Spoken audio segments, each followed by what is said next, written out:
A very different video for me today, and one that will take a peek behind the curtain at some of the tricks of the trade that I've learned along my 7-year journey so far in iRacing. If gaining iRating and getting to a higher split or achieving a milestone goal is what you're after, then hopefully this video will be of use for you. One of the quests I've been working towards recently is getting to 5,000 iRating in Dirt Oval. This would mean that I would have more than 5,000 iRating in every license, which is a very rare feat, and at the time of recording, only 9 people presently hold that distinction. Along the way to achieving these numbers, I have learnt a lot about how to gain iRating, so I thought it was best to do a video guiding you through the tips and tricks I've learned along the way. The other 9 to achieve this feat either have a black license, meaning they're in a Pro or World Championship series, they have been in one previously, or they have at least 10,000 iRating in one license. I'm a bit of an anomaly in that I've never been close to a Pro series, and I've never got any of my licenses as far as even 7,000.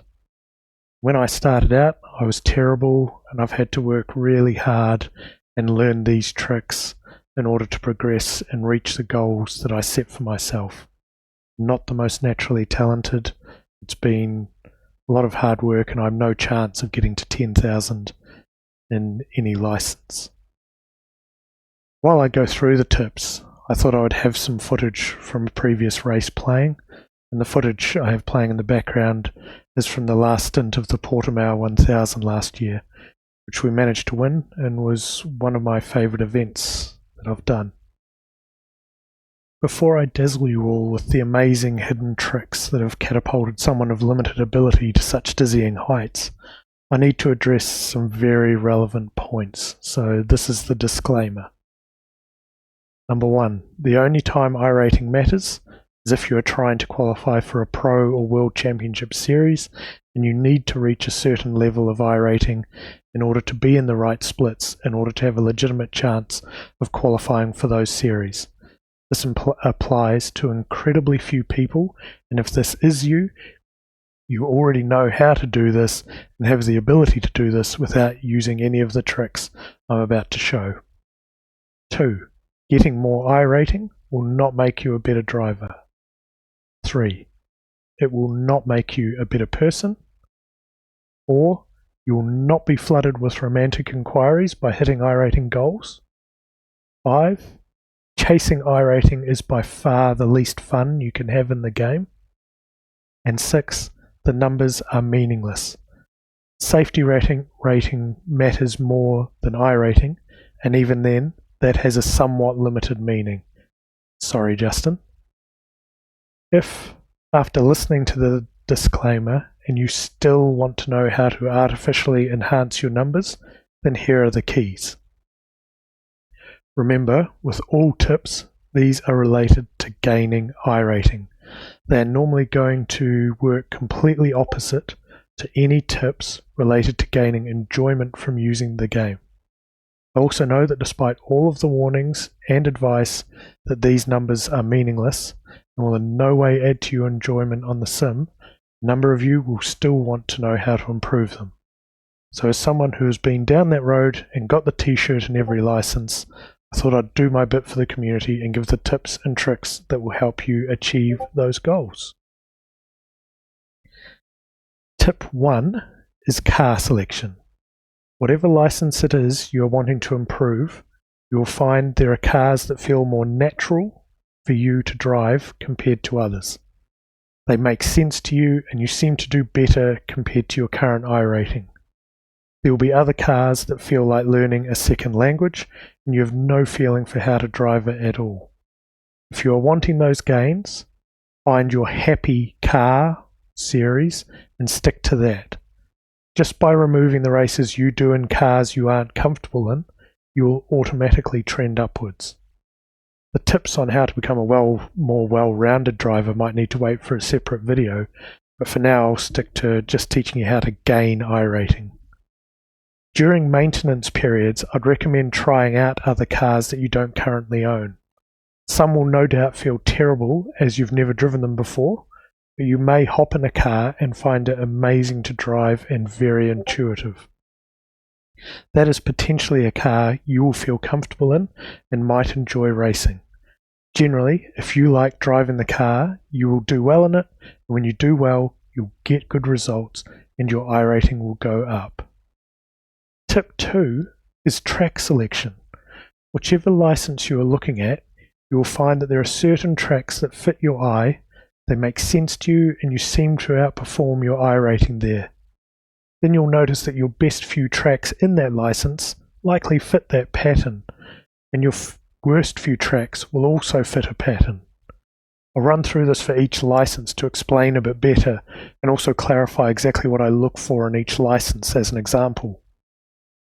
A sports car, you can have fast flowing tracks, you can have tight technical tracks, street courses, club tracks, F1 tracks, quite a wide range of different tracks.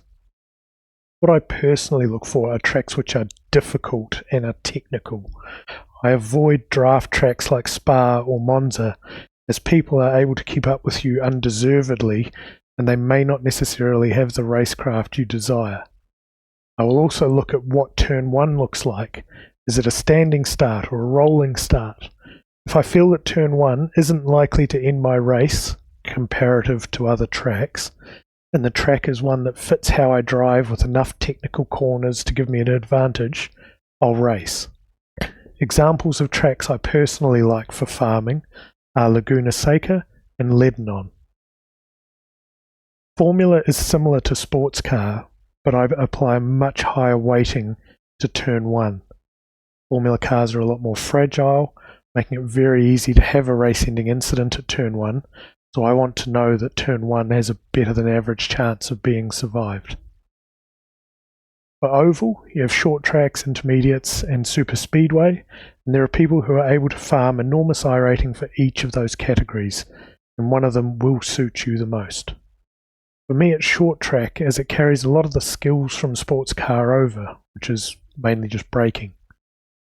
USA is one of my favourites, along with Lanier. With dirt oval, you have your small bull rings, quarter mile, you have your big half-mile tracks, and then some tracks that are in between. I prefer a mix of the bull rings and intermediates, with my favourites being Lernerville, Charlotte, and Kokomo. Dirt road is dependent on whether you want to race the rally cars or the trucks. Turn 1 plays a big factor here as well in terms of selecting appropriate tracks. My preference is rally cars, and my preferred options there are Daytona Long, Sonoma, and Phoenix. Even within those categories, you'll have favourites and maybe some you don't like as much. So if a track fits your criteria but you don't seem to have pace there, then eliminate racing there if all you're after is gaining iRating. The third tip, you must practice and get very efficient at qualifying. From reasonably early in my iRacing career, I worked out that the front 2 rows seemed to be the least impacted by turn 1 shenanigans. So I'd spend a good portion of my practice and preparation for any combo by working on what I term qualifying simulations. I exit the pits as though I'm in an official session doing qualifying. I do my out lap, 2 qualifying laps, and see what I can do. I'd make several attempts at this, or as many as it needed over various sessions, to know exactly how the car will feel on those laps, and that I know what time I'm likely to hit. In my videos, you'll normally hear me say what time I'm aiming for at the start of qualifying, and I generally hit very close to it. This because I've practiced it enough to know exactly what I can do and how to do it repeatedly. Get on those front 2 rows and avoid the carnage. Tip 4 is discipline. This is having the willpower to race the combos where you have an edge, when you have an edge. If you're tired from work or school or partying, don't race. If you've just been taken out by some clown in your last race, don't race.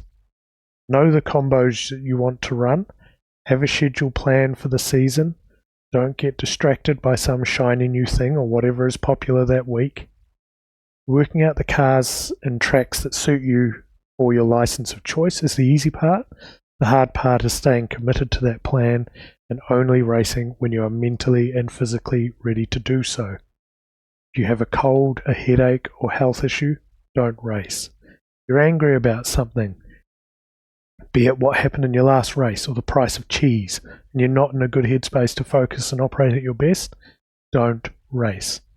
This is the true key to gaining iRating, and it goes hand in hand with the next tip. Tip 5 is risk mitigation. The key to gaining iRating in a consistent fashion is not winning every race and dominating high strength of field races and getting plus 50 every time.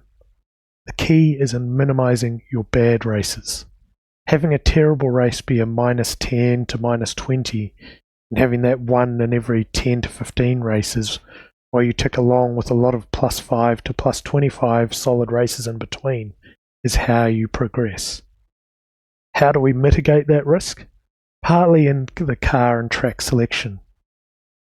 If you race draft tracks on road or midgets on dirt oval, the variance and potential to encounter horrific racecraft or decision making is increased significantly. If you're selecting cars on tracks that are in your favour, you already have an edge. Making safe racing decisions is the next step. It's being prepared to settle for fourth instead of a Hail Mary for second that might cause you both to wreck and end up 17th. The easiest way to do this is to pretend that you will have to pay for the repairs your car would need in-game. That's how I race, and it works well. It doesn't stop me from racing people, but it makes me only commit to a pass when I'm certain I can make it stick.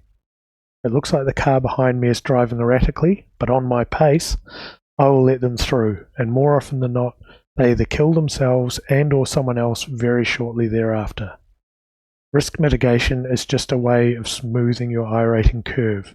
You won't get huge peaks or gains, but you won't have the massive troughs if you stick to choosing good combos and only racing when you're mentally and physically ready. So there's some good news. Everything I've said so far is based on you having particular cars, series, and higher licenses that you really enjoy and are wanting to use to gain iRating. The good news is that if you purely want iRating, then it's the cheapest thing you can do in the game.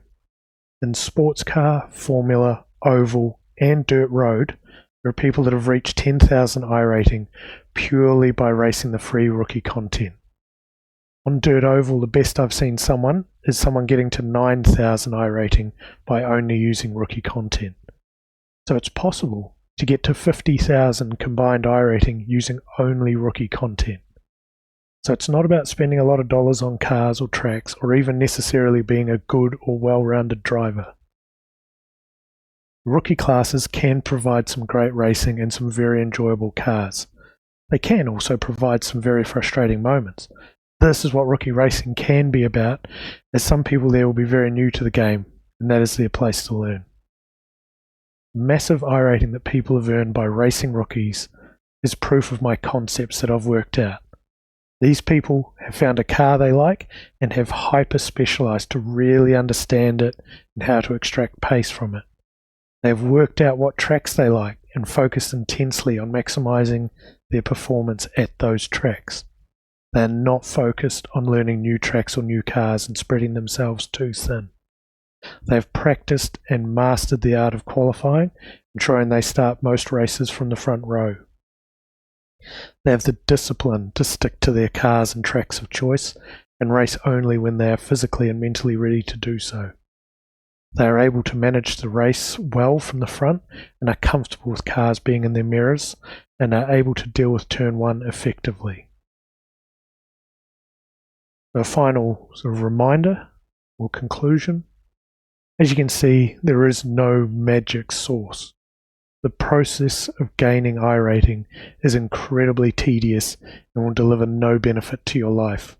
The numbers are meaningless and not worth chasing in and of themselves.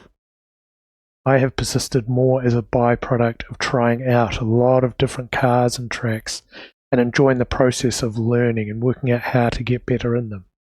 I didn't set out expressly to chase the iRating, but along the way I've learned how to earn it most effectively. Good luck out on track, stay safe, and I hope this helps you achieve your iRating goals. If you have any questions, please let me know in the comments down below. Thank you for watching, and I'll catch you in the next one.